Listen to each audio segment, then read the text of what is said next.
Hello and welcome everybody to The View from the Top.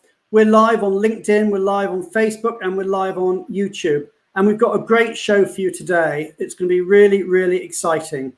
So this is The View from the Top. Our guests today, as ever, we've got Julia Onslow-Cole talking to us about latest trends in immigration. And I'm delighted to say we've got Mike Piker from Philip Morris, and we've got Michelle Durkin. So we've got a fabulous cast of people. What I do want to do is I want to encourage everybody to let us know you're here. So if you're out there in LinkedIn world, please join in the conversation. Please hit the like button, hit the heart button, hit the clap button.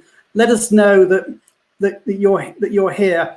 We need your comments. I'm already seeing comments coming in, which is fabulous. We're getting people from all over the world, and we've got a fantastic show lined up for you today. What I also want to do actually is to tell you about some of the events that we've got coming up over the next few weeks, because we've got some amazing events coming up before we get into all the detail about what's happening today. Let me tell you about what's coming up in the future. The first event I want to tell you, and I've got a really busy next week, to be honest. Next week on Tuesday, I'm delighted that I'm hosting Leaders in Global Mobility. This is an event organized by Informa. Informa are one of the largest conference companies in the world. They're a FTSE 100 company. They have literally billions of revenue, and they've decided to enter the global mobility conference market, which is very exciting. Their event that I'm honored to be chairing next week has got, I said there are over 17 speakers. I think we're about 18 or 19 speakers now. Major corporates, Unilever, Dyson, Coca-Cola, Centrica, King, MOL, ECA, Air Inc., Fragment, Benevo, many other companies are taking part. It's going to be a great event. It is completely free if you are a corporate global mobility professional. All you need to do is sign up here, and we'll put that in the comments box as well. So sign up at informaconnect.com/global mobility conference. It's completely free if you're a corporate. If you're a supplier, I'm afraid there is a charge, but the good news is there's also a discount code if you've seen this through me. So that's the discount code. Again, it will be in the box. Alternatively, get your phone out and take a quick photo of that and do sign up. It's an all-day conference online. I can't imagine, to be honest, everybody's going to want to be online all day. Sadly, I've got to be because I'm chairing the thing. But feel free to duck in or duck out. We've got some great sessions. We've got tax sessions. We've got crisis management sessions. We've got employee experience sessions. We've got some great sessions and some great speakers. But we've also got some great sessions on The View from the Top. So next week, for example, I'm delighted to say our guest is Dave Bencivengo, who will be known to many of you. Dave is the president of Wyker Workforce Mobility, and he's my guest next week on this time next week, so Wednesday at 4 p.m. UK time, 11 a.m. Eastern time. And then the following week, I'm delighted to say that we've got Steve Brink, who's the CEO of Air Inc., and Morgan Crosby, who's the Americas lead for Air Inc. So they'll be on the show the following week, which is July the 1st. And the week after that, we've got Kerwin Guillermo. So he's on July the 8th. And Kerwin is the chairman-elect of ERC and is also the head of global mobility at HPE, Hewlett-Packard Enterprises. So we've got some great events lined up for you. We're getting people coming in from all over the world, just letting me see where we've got people coming in from. We've got people from London, from Warsaw, from Boston, from Vietnam, from Basel, from Houston, from Toronto, from New York, from Mexico, San Francisco, Johannesburg. I mean, I don't know, people are coming from all over the world. We've already got over 150 people online. This is great. What I do want to do actually, before we get started and bring our guests on, I actually want to share a little bit of exciting news about us at Benevo. As many of you may know, we launched New Benevo, which is a new technology platform, a couple of weeks ago, and you'll have seen a demo. We've actually launched a new financial product, which again we think is groundbreaking. And I just wanted to mention this, excuse the plug, before we get into the session. And that is, as from now, we're offering to do disbursements. I'm talking about allowances, reimbursement, lump sums, suppliers, etc., etc. But we're doing them for a token fee. We're doing disbursements. If you're a Benevo client, then it's included in the standard price. There's no charge whatsoever. If you're not a Benevo client, then we're offering it for simply $1. So forget paying large sums for disbursements, for disbursement management. That has now gone. We're offering disbursement management to any company, whether a Benevo client or not, for just $1 a transaction. So that's our exciting news. If you want to find out more about it, either message me or message anybody or email anybody at Benevo, and we'll tell you all about it. Anyway, plug over. What I want to do now is get into the session and start introducing our guests. And I'm delighted to say we've got, apart from Julie Onzo-Cole, who's of course always with us, talking about immigration, we've got two great guests. So let me just bring them all on stage. So let me bring in Michelle. Michelle, welcome to The View from the Top. Hi, Brian. Good to see you. And I'm going to bring on board Mike. Hello. Hey, Mike, good to see you. Welcome to The View from the Top. Thank you. And lastly, let's bring on Julia. So Julia, you're with us again. Thank you so much. Thank you. Julia, what are you going to be talking to us about today? I'm just going to be saying a couple of words about China and Singapore, and then the Middle East, and then a little bit about Europe, and then posted worker directives. Okay, well, we're going to get into that into a short while, but let me just chat with our guests for a moment. So, Mike and Michelle, tell us, how did you get into this industry? What was your own personal journey? Michelle, do you want to go first? Tell us how you got into global mobility. I'm sure people would love to know. Sure. I think, like a lot of people, I sort of fell into it. Early in my career, I was fresh out of college, working in HR, doing recruiting and employee relations, and was literally tapped on the shoulder to work in the what was called international HR department. And I didn't even know what an expatriate was, but don't worry, we'll train you, we'll teach you. And off I went. I will say I was warned that if I took this path that I might be pigeonholed and not be able to get out. And so here I am 25 plus years later, still in it and loving it. Somebody likes you there.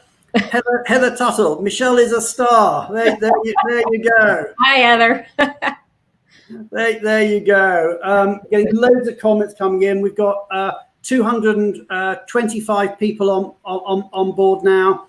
Wow. So it's looking like it's going to be a great session. So Mike, tell us a little about yourself. How did you get into this industry? Well, I got in because my father. So my father worked at ORC for I think 35 years. And then he was running ORC in Europe, based in London, my first assignment when I was 13. And then when I grew up, ironically, somehow I fell into mobility in HR, probably because of that influence and being an expat early. I think I've moved 35 times and lived in, I guess, 9 countries so far. So it's in my blood. So you were a true expat brat. Yes, good and bad. Experts. Yes. The big 4 tax firms know me well. Okay. Now, one question. I did a poll a while ago, and I'm going to ask you, and I want to ask the audience what your views are. I'll give the results out later. I'm not going to give the results out now. But this is the question that I asked in a poll the other day. Should GM professionals go on assignment? How important is it? How compulsory should it be? Should GM professionals go on assignment? So everybody out there in LinkedIn world, and we've now got nearly 250 people online. This is fabulous. Give us your comments. Let us know what you think. And we're getting people from all over. Another one, Alexander Ada. Hi, Michelle. Great to see you. Long time since we met at Honeywell. And we've got people from all over. Ron Laban, hello, New Jersey, New York. Way to represent New Jersey Relocation Council, Michelle. they're liking you there. And another comment, Jennifer Fackman has said, when I started my career, I was told, you don't look for a career in mobility, mobility finds you. So I had the same experience in my football club, actually, that you can choose your friends, but your team chooses you. So anyway, let me just ask you, and maybe I'll start with you, Mike, because I mean, as we talked about, you were the expat kid. Should GM professionals go on assignment? Probably have a bit of a colored view, but yes. I've been, like I said, around this subject matter for 30 years. Was on the board at ERC as well. I guess over the years, I've met a lot of GM folks that have not been on assignment. And my father said, I guess, to be empathetic, I was a third culture kid and I had reverse culture shock going back to the States. So I really think empathy and experiencing it yourself really helps you to connect to your ultimate customer. It gives you the relevance and I think the stewardship to speak from personal experience. I'm just pulling up some comments that we're seeing there. So Tracy Councilman, true global nomads are the best global mobility employees, true empathy and understanding. 100% agree. Carlo, yes, absolutely. I'm still surprised nowadays how many in-house GM specialists have never worked abroad. And I think there's quite a few of them out that. Lucy Foster, global assignment experience is a must. But there are different views. So here's Rahini Ramya, not necessarily, but it does help enhance your ability to emphasize with what an assignment goes through. What about you, Michelle? What's your take on this one? Well, I probably have to agree with Rahini because as much as I probably would have loved to do an international assignment, I never had the opportunity. But I worked at an organization that did believe that senior leaders, especially in global mobility, should have been on assignment. But, that was never necessarily in my cards. But what I did do is as I traveled around to different countries, visiting assignees, I would actually put myself through DSP services. So I would get an area orientation, see some housing, see some schools, and just kind of get a little bit of lay of the land and be able to understand what the assignees were going through. That was as close as I could get to being on assignment. Okay, and we're getting lots of comments coming in. As I said, we're now up to, I think, nearly 270 people online. Alexander Ada, I started as an assignee and wouldn't want to have missed it. Best foundations have the empathy and understanding to deal with this complexity. Diane Barnett, at the very least, significant travel to gain a better perspective of what transferees experience, home finding, grocery shopping, etc. So, by the way, again today, we are going to go open mic. So if you want to join us, we're going to do a Julia session in a moment. But after that, if you want to join us on stage, I can't promise to get everybody on, but this is the link. And one of my colleagues is going to post this in the comments box as well. But if you fancy coming online, what I suggest you do is just quickly get your phone out, take a phone of this open mic thing that's going across there, and then use that in the browser and come and join us backstage. Alternatively, once the link is posted in the comments box, which will be up in a second or two, then you can just click on that link directly. You will be waiting backstage. It's a bit like a radio phone in, and we'll bring you on board as soon as we can. But anyway, let's move on. We'll come back to the conversation in a moment. What I'd like to do now is to talk about our immigration update. So for the next 7 or 8 minutes, Julia is going to tell us about everything that's been going on in the world of global mobility and immigration around the world. So Jules Verne, it took 40 days to go around the world. Julia's going to do it. Julia Verne is going to do it in about 7 minutes. So Julia, stage is yours. Thank you. And also thank you for advertising the Informer event, because I think it should be really good. And I'm speaking on global immigration issues, but as you say, there's a lot of really good speakers there and different corporations. So looking forward to that next week. So I wanted to just start with China, and things were really looking very good in China, and we were starting to see people go around as normal, and we were also starting to see some really positive signs of the sort of lessening use of the health app and the testing of temperature as you go into different offices. But unfortunately, as everyone knows, there was this outbreak of COVID-19 in Beijing, and Beijing was one of those areas that was particularly tough on regulations. There's now been more than 100 people that have the virus, and it's all stemming from this international food market. The authorities acted really quickly, and when I had my catch-up call on Monday with Becky Shea from our Shanghai office, she was saying that they were reintroducing all of the measures very, very quickly and withdrawing kindergarten and early years children from schools.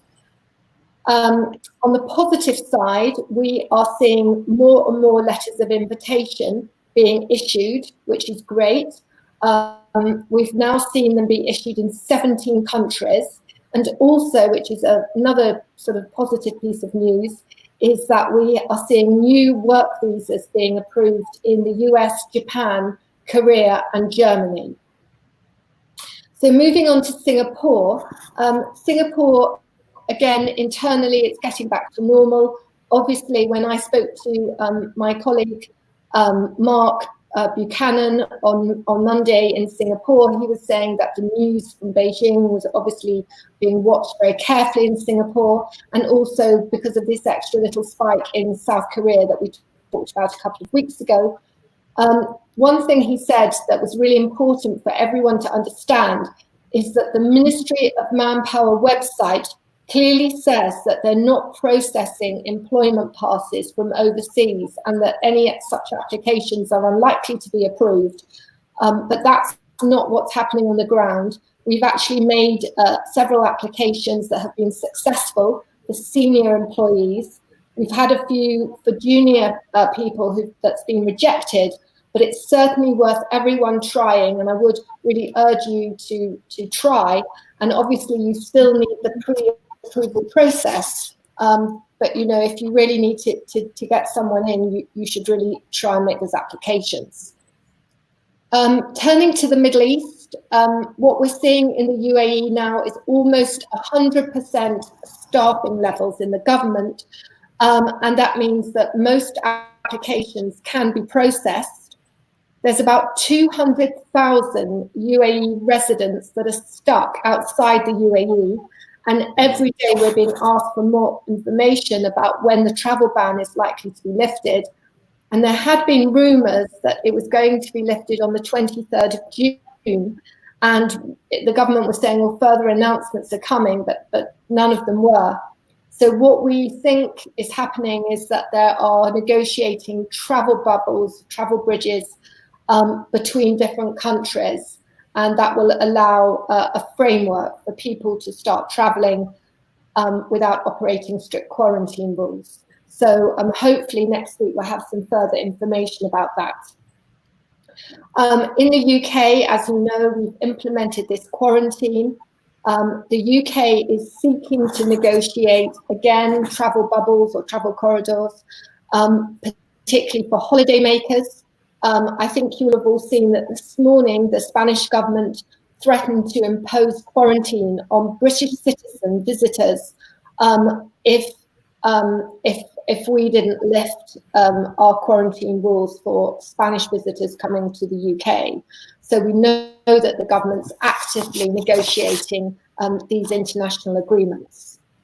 And then just saying about the Europe, there's a very, very important announcement at the end of last week where the European Commission published a proposal, and it recommended a coordinated and flexible approach towards the removal of restrictions on non-essential travel to the EU, and that would be starting on the 1st of July. And what the announcement was that they were saying they strongly encourage every EU member to reopen the internal borders starting from this week, and then by 1st July they want the member states to prepare a list and come up with a coordinated approach of third countries on which the travel restrictions can be lifted starting 1st July. And that's going to be based on criteria such as epidemiology. Now, member states are also being encouraged to start visa processing when the borders reopen. And a really great thing is that Fragment and others have really given a lot of white papers into the European Commission, pushing for them to expand the category of essential travellers to include those whose employment is necessary for an economic perspective, and they can't, their work just can't be postponed, or they can't work abroad. And the European Commission has accepted that, so that's really, really good news. And then I wanted to end today just by saying a couple of words about posted worker notifications. We are seeing big compliance issues across the globe. The compliance is very strong. And I wanted to highlight posted notifications. Obviously, posted worker notifications apply to employees who are being sent by their employer to carry out a service in another EU member state. And we know that that applies to EU citizens. And as a result of COVID-19, we're seeing a lot of non-compliance because people were trapped in various countries in the EU, they've been working from home, and all of these things require a lot of notifications that haven't been made. And in addition, for the very first time, we're seeing on some internal borders in the EU, as you go across the border, you're being asked about your posted worker notification. So all of this means you have to be really, really on top of this now. It's very, very important. And also because on the 30th of July, there will be new rules which require you to give your posted workers equal pay, not minimum pay, but equal pay. And after 12 months, they're entitled to the entire employment law protection of the resident labour. So it's really, really important, I think, when you're looking globally at compliance, to focus in on posted worker notifications first. Okay, thank you very much. And some comments coming in. Here's one for the panel from Jack Craven. Does the panel feel the US is opening up too soon? To which Rob Lesser came in and said, the US is not opening at all. Various states are making their own decisions. Some are doing it by science and some by politics. Those are too early. So seeing as we've got a couple of US citizens, albeit one's an expat, what are your views? I mean, obviously this isn't immigration, this is politics. Do you think it's opening up too soon? I think there are parts of the US that open too soon, and now we're seeing spikes and pockets of reinfection in parts of the United States. I'm in New Jersey. New York and New Jersey had the highest infection rate in the United States, and now I think we are some of the lowest, but I think we had some of the most stringent lockdowns and precautions in place, and we're just lifting, where other states started easing a little sooner, and now they're seeing cases resurge. So I think it was Rob who said it. I think it just depends where you live. Okay, and let's just go back to where we were before we did the immigration around the world. Should GM professionals go on assignments? I said I'd give you the results of the poll, and what the poll showed is 84%, so a whopping majority, feel that GM professionals should go on assignment, and just 16% said that it wasn't necessary. And the way the question was phrased was, yes, it's essential, and no, it's not necessary. So I think the vast majority think that GM professionals do go. It'll be interesting to find out what percentage of GM professionals actually have been on assignment. And I would guess actually it's probably, and this is a wild guess, but I'm guessing probably only about 30 or 40% of GM professionals have been on assignment. I'll be interested again from the audience perspective, how many of you, I know lots of you have been on assignment, but I'd need to know how many of you haven't been on assignment and feel maybe that you missed something from a career development point of view. So everybody out in LinkedIn world, do keep coming up with those comments. We are listening, and if you want to come on board and do join us in the open mic, again, do that. But let me just move on the conversation to something else, and it's something that we were discussing we have a virtual green room. We were discussing it earlier and that's the evolution of global mobility. And maybe I'll start that one with Mike. I mean, you've been, I'm trying to say this politely, you've been around the mobility world for quite a while. And as you said, you've been there since in some ways, since you were a kid, that, you know, your dad was in ORC. But how have you seen global mobility evolve over the last, whatever, 30, 40 years? Yeah, quickly. I mean, the balance sheet, AIRINC and ECA and ORC, of course, built that methodology. I think the first users were Exxon, GE, some of the largest, BP, of course. In those days, the department was called International Comp or Expatriate Comp. And then it evolved to basically expats to being mentioned as assignees. And then from there is the nomenclature around mobility and talent mobility. And that's really come into vogue, I think, in the last 5 to 10 years. When I was at ERC, we worked on building the accreditation on GMST to acknowledge talent mobility. But I guess what I'm trying to say historically, it's devolved from sort of a narrow emphasis to mobility, and then mobility itself, as I mentioned, people that are not in this area sometimes struggle with what actually mobility means. Yeah, I mean, I sometimes have a problem with the word mobility. I mean, I've been in situations where I've talked about mobility and people have thought I'm talking about disabled people and scooters and all that sort of stuff, or else you're getting people talking to you about telephony. If you actually Google the term mobility, you're as likely to find, a telephone or some scooter as you are to find global mobility sort of works a bit more, but mobility on its own sometimes can be a bit of a challenge, certainly for Google and for the wider population. But I mean, Michelle, what's your view? I mean, the in phrase at the moment seems to be talent mobility. Yeah. I know from my point of view, when I was at EY, I used to run a thing called the Institute for Global Mobility, which was an in-house session that we did. And then when I launched my own business, FEM, originally I wanted to call it the Forum for Global Mobility, but I actually thought that'd be a bit unfair to EY, who I'd sort of built left side behind. So I deliberately, if it had been just me on my own, I would have gone for the Forum for Global Mobility, but I couldn't do that. Or I could have done it. I just didn't feel it was right to do it, when EY already had something that was called Institute for Global Mobility. So I founded Forum for Expatriate Management, which is where that phrase came from. But also, I just thought at the time, in the wider world, people sort of knew what expats were. Sure. And global mobility was not necessarily fully understood. We've now got talent mobility. But my question, though, is where are we going to go next? What is going to be the next area that we're going to go to? What comes after talent mobility?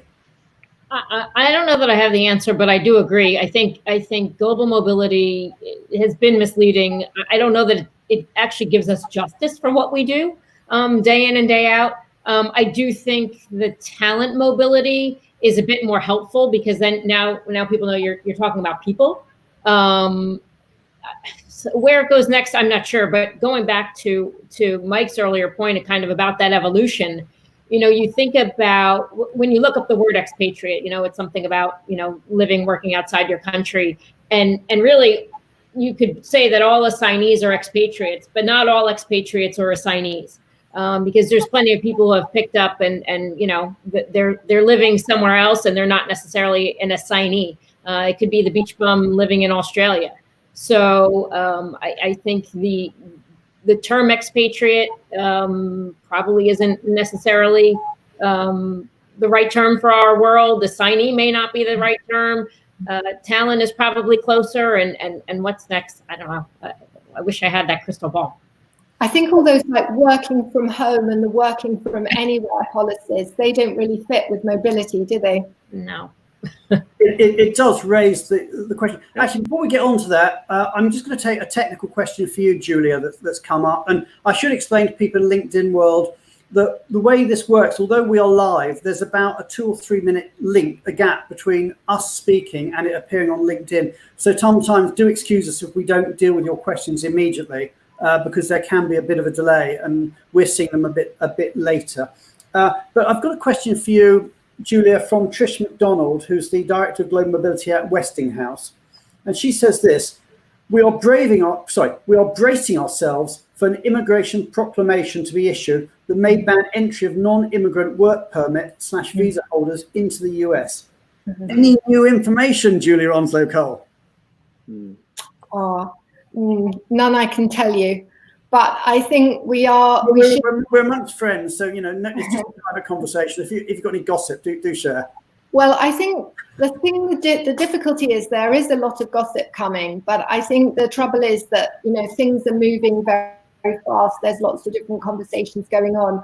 I think we will hear something soon, but what I do promise is that as soon as we do get an announcement, I will definitely spend the whole of my session on just talking about it. I mean, I think we'll probably hear something next week. That's the latest that I've heard. Okay, so we'll come back as soon as we know. We'll get it covered off on the show. It's going to be a major event as and when and maybe if that proclamation comes out. We've talked about talent mobility, but let me just push back on that. We've talked about a link with talent, but maybe the way we're going is also a link with strategy. And does the panel think maybe that the next area we could be, if we do rebrand ourselves, could be strategic mobility? Is that an area that you think we could go down to? Or digital mobility, is that another area we could go down to? I think for me, a lot of it depends. I read a comment Lisa Johnson had: talent mobility is still only used by a narrow strategic group of companies. And I agree, because then when you go from talent mobility to strategic mobility, or I think it depends on the organizations. I think it depends on the size, the maturity, the corporate culture, and the importance that these organizations have on mobility. I think in some organizations, mobility is just very transactional, moving people from point A to point B. In others, it is purposeful and planned and strategic, whether it's to fill those talent gaps or develop professionals. So I'm not sure it's a one-size-fits-all answer. And what about this? I mean, this is a comment from Henry DeSorso. I do hope I pronounced your name right, Henry, and I apologize if I haven't. It used to be that people would go to work. Now work is coming to people. Virtual assignments. Where is the mobility in that? I mean, is there still a role for global mobility if actually mobility is the other way around and work is going to people, or indeed in the world of virtual assignments? Personally, I think there should be a role for mobility, but could I get your views, Mike and Michelle? Yeah, I mean, the devolution to personal mobility, virtual mobility is unabated. There's a lot of providers in the market that assist non-company sponsored, but those that want to relocate themselves. And also what we're talking about, I know predominantly is focused on corporate mobility today, but as we all know, the diplomatic corps, the missionaries, NGOs have a tremendous amount of mobility themselves that's very different and very unique versus corporate. But if you look at the whole ecosystem, it's virtual, it's personal, and it's coming to you. And you get to define and decide how you want to go on assignment, more so now. Okay, let's move the conversation on a bit. I'm conscious that, Mike, you're a head of reward at Philip Morris. So your background is very much reward. And Michelle, I think your experience has been more around talent and operations in terms of where you've sat. But you've both headed up the global mobility program at major companies. In your case, most recently Philip Morris, and in your case, most recently Teva Pharmaceuticals and Honeywell.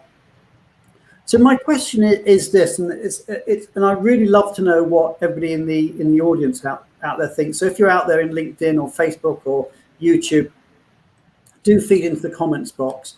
And my question is this: where should global mobility sit?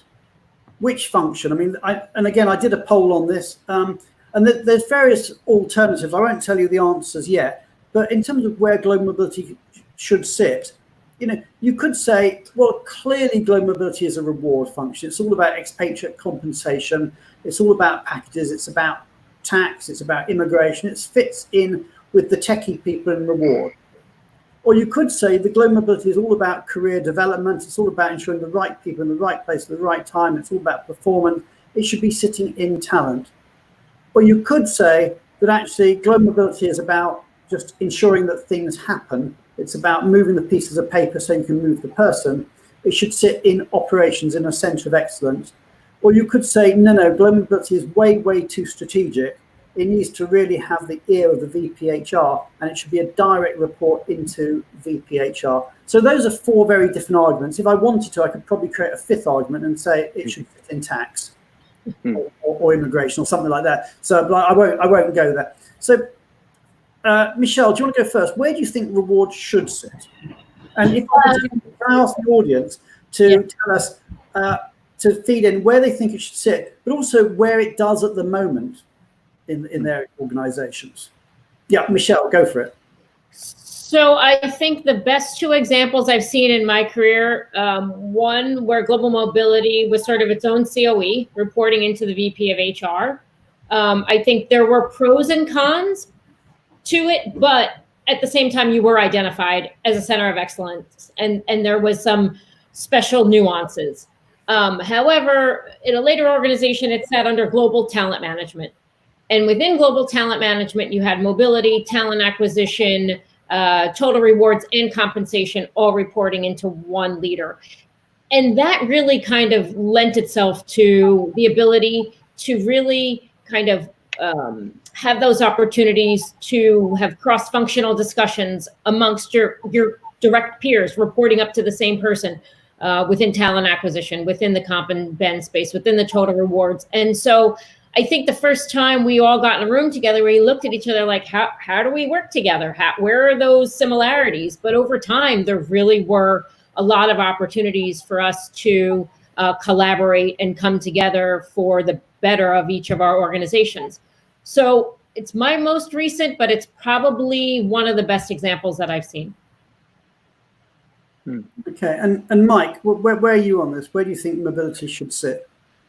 Yeah, I mean, I've come from, I guess, 6 very large public companies where I had the reward remit. One thing I've noticed in a humble way, for what it's worth, reward in itself is a very technical area, and I know it very well. I found, ironically, several reward folks, or many in the profession, are not necessarily as versant in mobility, because mobility is a subset that's unique in and of itself. And part of the challenge might be if you don't necessarily understand the intricacies of, tax treaties and equalization and all the intricacies of our supply chain, that might be part of the issue. But at least where I've sat is it sits generally within reward. In Philip Morris, Naspers, and others, we've had a very strong tenet to talent. So it's sort of double-hatted. And I see, to be even more provocative, whether or not should mobility sit even within HR.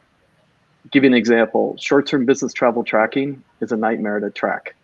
Nobody wants it in tax, so they throw it over the transom to reward, and somehow we end up with it. But I think the bigger issue is, should mobility in and of itself sit in HR, or should it sit in strategy?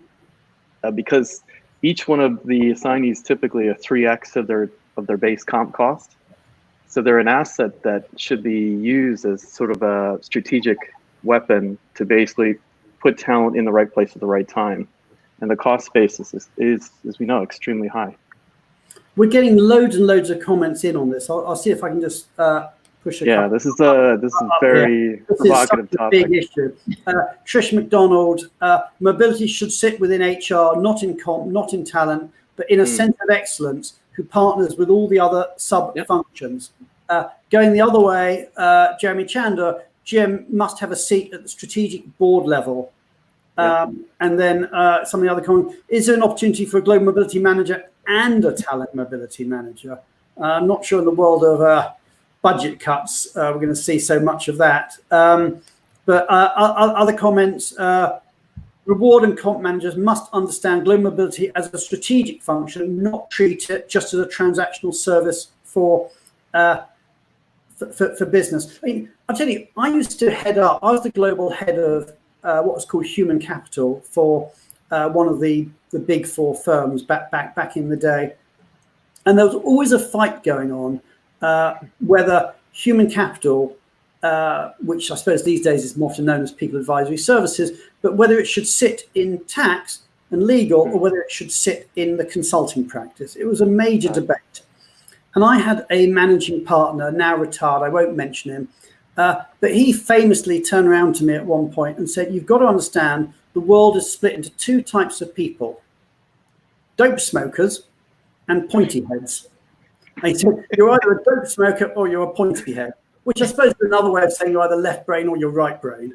But he put it very elegantly, not elegantly, not even eloquently, I don't know how he put it, but he put it as you're either a dope smoker or a pointy head. Now, the question is, what are we as a profession? Because a lot of us, a lot of what we do, and I don't want to insult the audience because that's never a good idea, but a lot of what we do is actually quite pointy head. We have to understand tax issues, we have to understand immigration issues, we have to understand employment law issues, we have to understand technology issues. That's very, very techie, that's very left brain, it's very pointy head. On the other hand, a lot of the stuff that we want to do is very much big picture, vision for the future, much more right brain, much more, in his parlance, dope smoker. And it's a question of where, not only where should we sit, but where will we actually, when we get there, feel most comfortable with the people around us actually understanding. If we're busy pulling out spreadsheets and going through tax code or immigration laws and stuff and talk about things like whatever posted worker directives, are the people in talent going to understand the language we're talking? I don't know. I mean, let me just put up some, some other comments. I mean, Rob Zeiss made an interesting question. Curious as to where people outside of mobility think mobility should sit and why. Maybe it shouldn't just be our perspective. Maybe we should be seeing what, either our clients, i.e. the actual assignees, think, or indeed what even our sort of, well, like I said, that our CEOs and our and the line think. What do the people in the line think? Other comments we've got coming up. David Carmichael from CGI. David, hi David. David's been a guest on this show before. Within CGI, we've divided GM into two distinct functions: a centre of excellence owning policy, governance, vendor relations, etc., and GM operations to manage and administer policy. For us, this works well. And we're getting loads and loads of comments. Global mobility is almost an HR business partner type role, but instead of an area of business, it's an area impacting all of the business with tons of stakeholders. By the way, if anybody wants to come on the show and join in the conversation, we posted it earlier and we'll post it again now. If anybody wants to open mic us, then please do.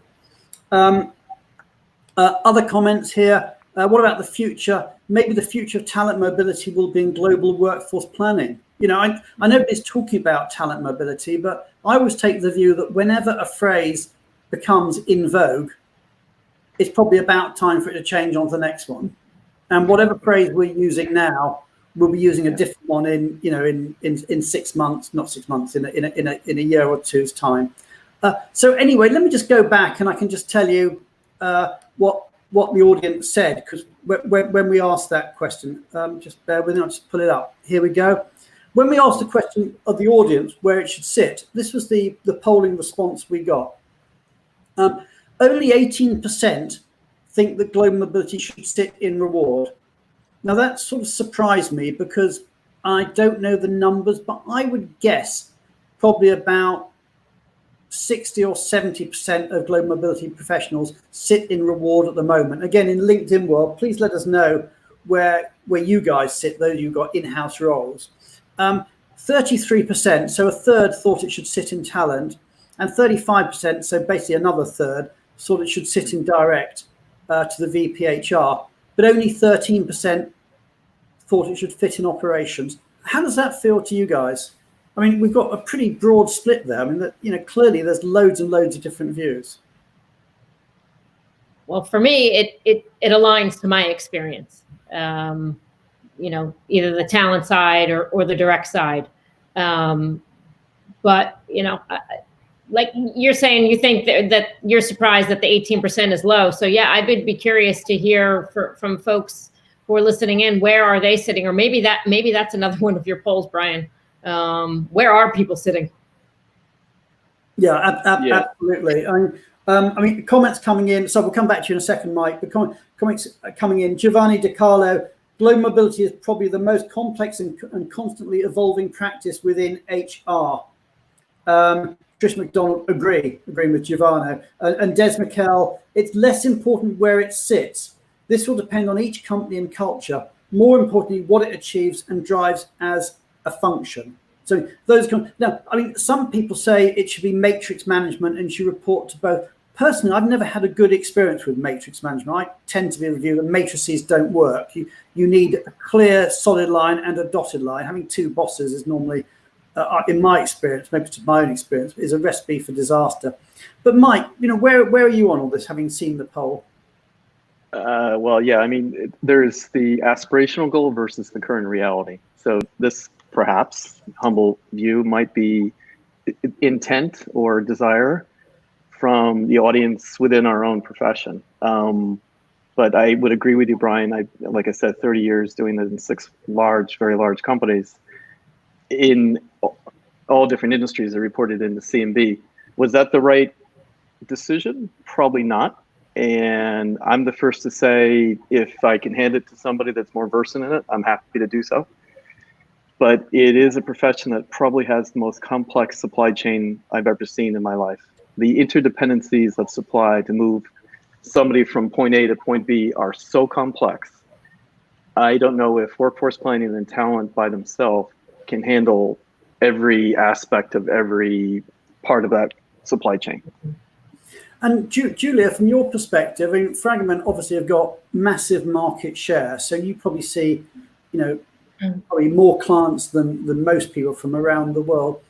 Your clients, where do they tend to sit? If you had to, I'm not asking for a scientific answer, but if I just go for your gut, would you say most of your clients are in the ward or talent or operations or direct?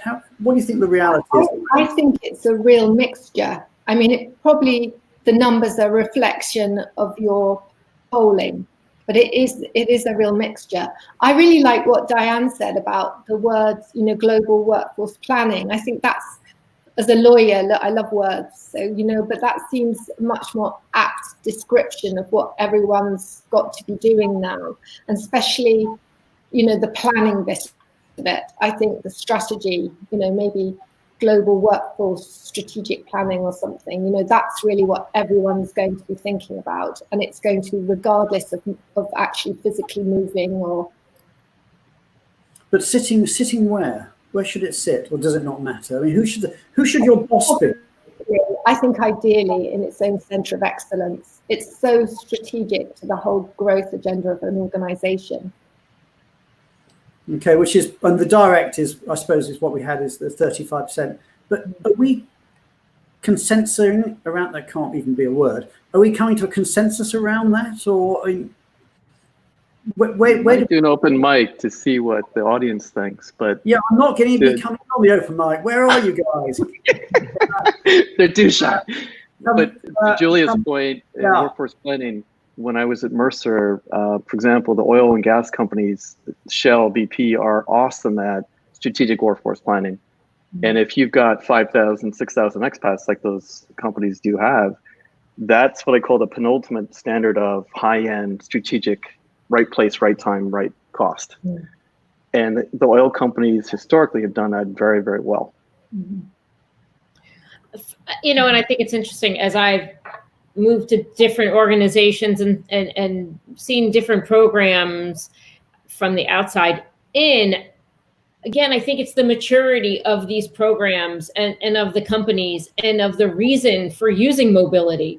Again, sometimes it's just that plug and play of talent, and other times it is very mindful and thoughtful and succession planning, where you know, HR leadership is getting in a room, looking at the talent, who are the high performers, who wants an assignment, who could go on assignment, and really being thoughtful about where that talent is going and how they're going to grow their careers. And other times, again, it's just we have a need, and it's very reactive rather than being proactive. And I think more and more I'm seeing organizations saying they want to get there, but how many are actually there?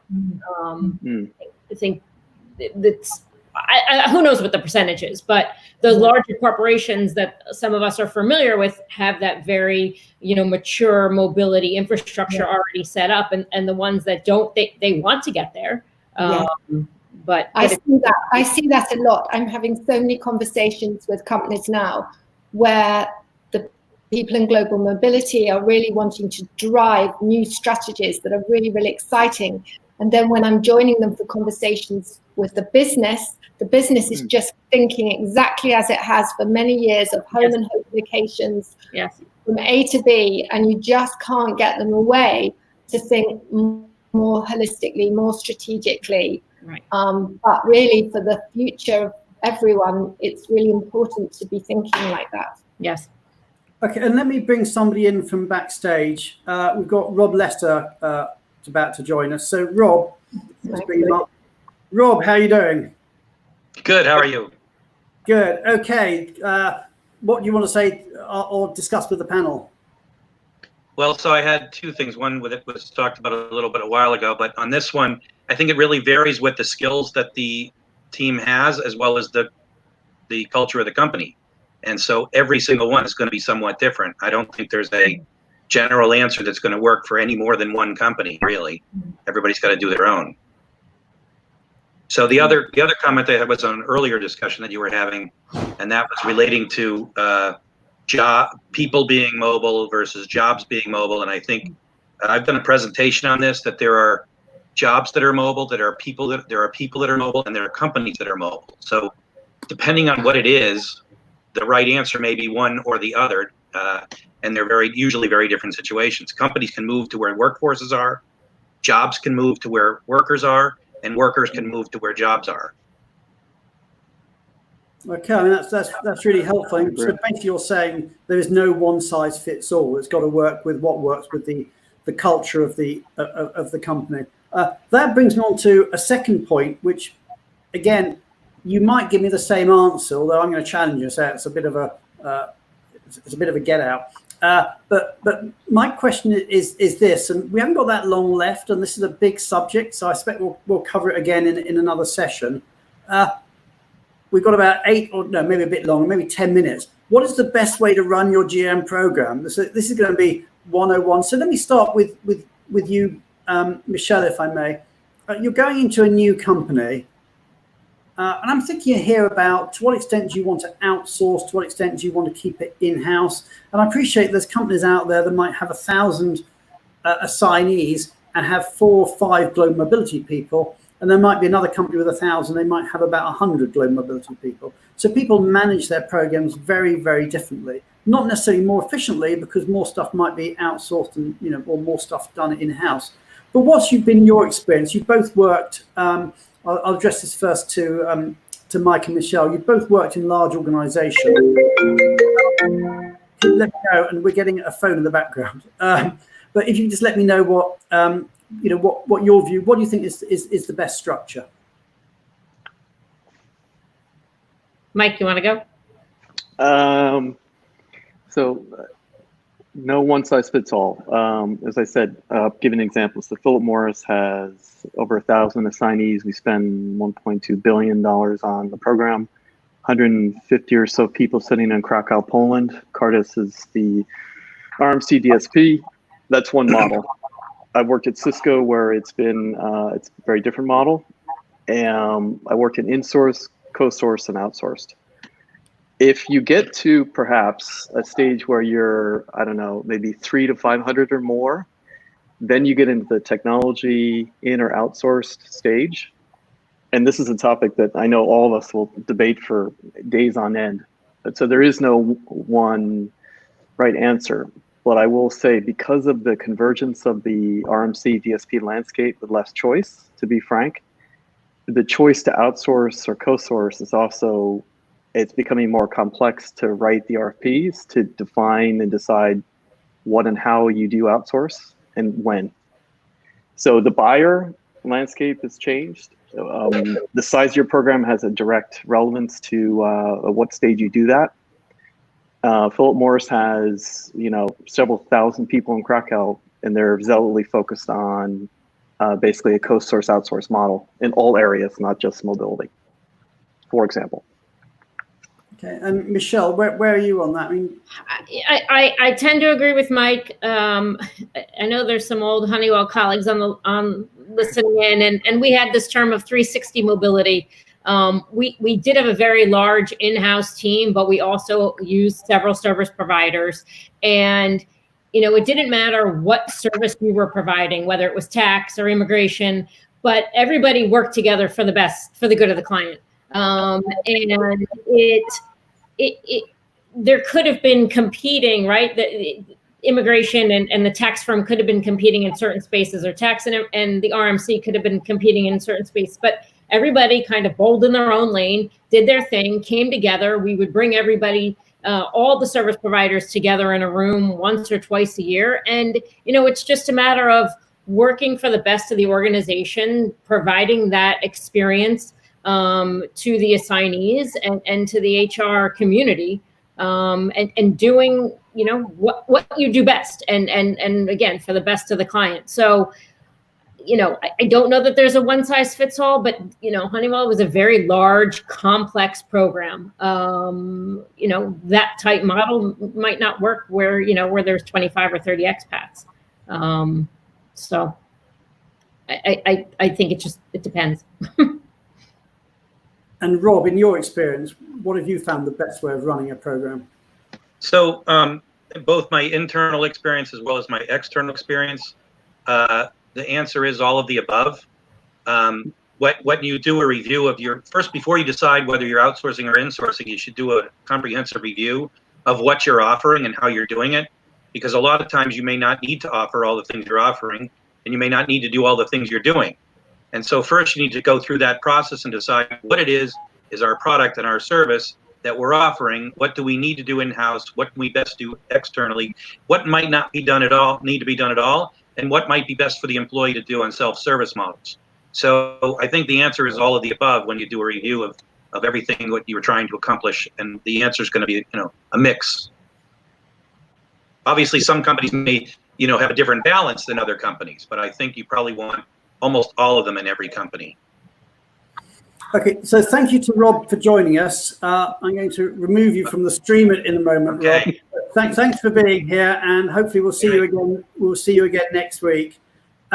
So to my panel, we're getting towards the close of the hour, so we've got a few minutes left, but it's been really helpful. There's been so much we could have talked about. We were going to talk about the changing nature of assignments, the rise of economic nationalism, making mobility digital.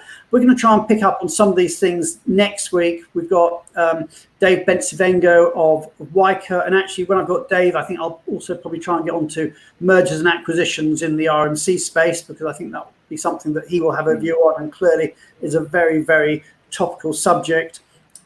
It's been absolutely fabulous having you guys on the show. It really has been a complete blast, and thank you for the audience.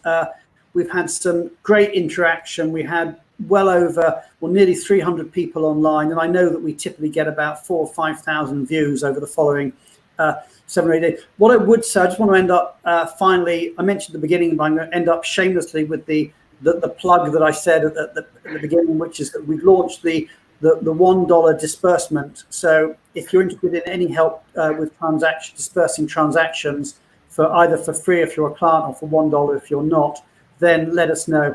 Anyway, enough of that. All it really remains for me to do is to thank you. Thank you, Michelle. It's been great having you on the show, and welcome to the Benevo family. Thank you. And Mike, it's been great having you on the show, and with all your years of experience as a child, as an adult, with Philip Morris, with ORC, wherever else you've been. We didn't even get to talk about your experience in Japan and Shanghai and other places you've been, but it's been absolutely fabulous. We will get you back another time. That's an absolute promise. And Julia, as ever, it's been great having you on the show. We will be back at the same time next week, next Wednesday, with Dave Bensivengo of Wyker. And the day before, we do have the Leaders in Global Mobility Conference, which is all day. And do please feel free to register. If this was live, if you've been watching the recorded version, don't comment, because we won't be able to get back to you afterwards. But it's been great having you all on the show. So all that really remains is for me to say goodbye, and goodbye to all our panel. Thank you. Bye-bye. Bye. Thank you, Brian.